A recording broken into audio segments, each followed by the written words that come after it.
If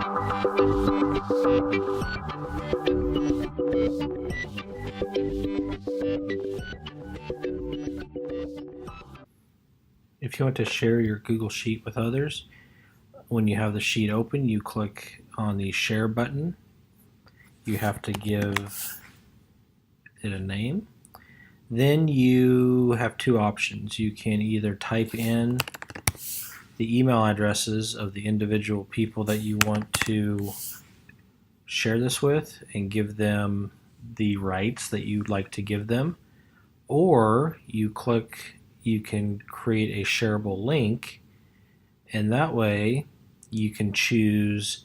anyone with the link can either view, edit, or comment, and then you can copy this link